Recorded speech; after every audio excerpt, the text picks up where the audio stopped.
Ce n'est pas un secret pour personne que la bourse actuelle ne va pas à son meilleur, qu'on a des rendements qui sont peut-être plus difficiles à digérer et que la performance n'est pas ce qu'elle était il y a 2 ans, 3 ans ou même dans les 10 dernières années. Et une question que je me fais poser excessivement souvent ces derniers temps, c'est Gab, qu'est-ce que je fais pour arrêter de perdre de l'argent? Qu'est-ce que je fais pour préserver mon capital? Qu'est-ce que je fais pour arrêter l'hémorragie à mon portefeuille de placement?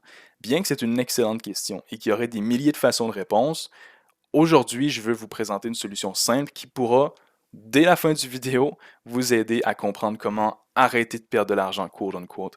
Et je vais vous présenter ça sous la forme d'un dialecte, sous la forme d'un langage financier. Et comme je vous dis, d'ici la fin du vidéo, vous allez pouvoir arrêter l'hémorragie à votre portefeuille de placement grâce à un dialecte, aussi simple que ça puisse paraître.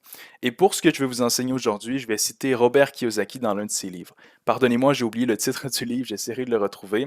Mais dans ce livre-là, dans un certain chapitre, Robert Kiyosaki cite l'un de ses mentors les plus appréciés, qui était Buckminster Fuller. Et Buckminster Fuller croyait énormément, et je dis énormément, au pouvoir du dialecte, au mysticisme autour des mots. De sorte que, je vous donne un exemple, si chaque matin je me lève et que je me dis que je suis mauvais dans la construction, par exemple, eh bien, à un certain moment, je vais finir par le croire et ça va affecter mes performances. Et ce concept-là est répété dans plusieurs livres de sagesse. L'un des plus populaires serait les 4 accords Toltec. Et on peut même voir le même concept dans les communautés de homards, aussi ridicule que ça puisse sembler, vous irez voir les études sur les homards. Bref, je ne prendrai pas trop de temps là-dessus. Et ce que Buckminster Fuller a fait est vraiment quelque chose de fantastique. C'est très impressionnant. Il a arrêté de parler pendant 1 an parce qu'il a réalisé qu'il ne comprenait pas la signification de chaque mot en profondeur. Donc pendant 1 an, il n'a pas dit un mot et il s'est simplement éduqué sur la réelle signification des mots parce qu'il savait que ça affectait énormément son mental qui directement allait affecter ses actions quotidiennes qui allaient créer sa vie. Vous comprenez un petit peu le principe. Donc, lorsque quelqu'un dit je perds de l'argent, la grande majorité du temps, ce n'est pas réellement ce qui se passe.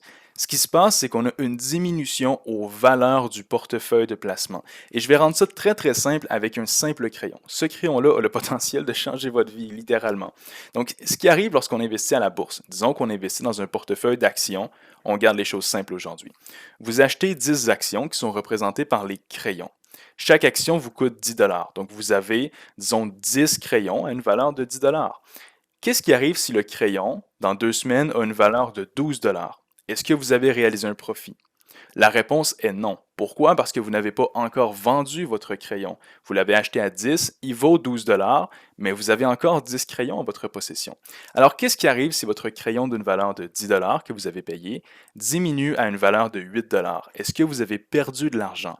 Non, parce que vous ne l'avez pas encore vendu. Vous avez encore dans votre possession 10 crayons. Vous n'avez pas perdu de crayon, seulement de la valeur sur vos crayons en possession. Donc, qu'est-ce qui arrive dans la majorité de vos cas? C'est qu'actuellement, vous avez des portefeuilles de placement qui perdent de la valeur. Mais tant et aussi longtemps que vous restez investi, et je dis ça encore une fois dans la majorité des cas, vous n'allez pas réaliser de perte. C'est lorsque les gens sont apeurés, qui prennent de mauvaises décisions peut-être, et qui vont décider de tout vendre pour limiter l'hémorragie. Mais c'est là qu'on crée le réel problème, parce que si je vends tous mes crayons à 8 dollars, je réalise une perte et j'ai plus de crayons. Donc qu'est-ce qu'on veut faire, c'est attendre que la tempête passe. Ça peut diminuer encore un peu, mais qu'est-ce qui vient après la tempête, c'est le beau temps. Donc on veut attendre de reprendre notre valeur ou même de faire du profit. C'est l'objectif avec tout ça. Donc ce que je vous invite à faire, c'est de cesser de vous dire que vous perdez de l'argent, mais que vous perdez de la valeur sur vos investissements. Vous possédez la même quantité d'actions, mais vous perdez de la valeur. Éventuellement, lorsque l'offre et la demande vont se stabiliser, les prix vont redevenir à la normale et éventuellement remonter. Donc, vous aurez remarqué que je dis dans certains cas, c'est pas tout le monde qui a des investissements pareils. Chaque situation est unique, d'où l'importance d'avoir des experts qui vous entourent pour vous guider à travers tout ça. Mais l'important ici, la leçon du jour, c'est d'utiliser les bons dialectes pour faire tout ça. Parce que ce qui arrive trop souvent, c'est qu'on va se dire, OK, ce que j'ai actuellement ne fonctionne pas, je veux changer vers telle solution, telle solution. Et là, on se met à prendre plein de décisions de mouvement qui sont peut-être pas rentables sur le long terme. On se met à pointer du doigt, ah, c'est la faute de mon cousin, c'est la faute de mon conseiller qui m'a dit la mauvaise chose. Pas nécessairement. Ça peut être le cas, mais pas nécessairement aussi. Donc, il faut se positionner, comprendre réellement ce qui se passe pour rester calme. J'ai fait un précédent vidéo qui explique qu'est-ce qu'on a pu voir par le passé avec la bourse dans des situations similaires et je vous invite à le regarder si vous êtes encore stressé. Mon but aujourd'hui est de vous donner les outils pour pouvoir rester calme parce qu'un esprit calme à la bourse va toujours gagner sur le long terme face à quelqu'un qui est apeuré et qui prend des millions de petites décisions incongrues indécises. Donc, essayez de rester calme. Laissez-moi savoir si l'exemple du crayon vous aide à voir les choses différemment et si ça vous rassure un petit peu, parce qu'il n'y a pas de recette magique. Chaque situation est unique, donc chaque personne doit s'adapter à sa situation. Donc, ce que je vous inviterai à faire, si vous avez encore un stress ou si simplement vous aimeriez optimiser vos choses actuelles au maximum, c'est de demander rendez-vous. Je suis conseiller et j'ai une équipe d'experts avec moi qui travaille pour donner aux gens qui ont besoin d'aide le meilleur service gratuitement. Notre travail est très simple, c'est de vous guider vers le chemin le plus facile, sécuritaire et rentable pour l'atteinte de vos objectifs, que ce soit une retraite, que ce soit l'achat d'une maison, un voyage, peu importe qu'est-ce que c'est. Si vous avez un projet financier ou des besoins, on est là pour vous guider. On est très conscient que le monde des finances est un monde très tabou, très difficile à percer ou à comprendre.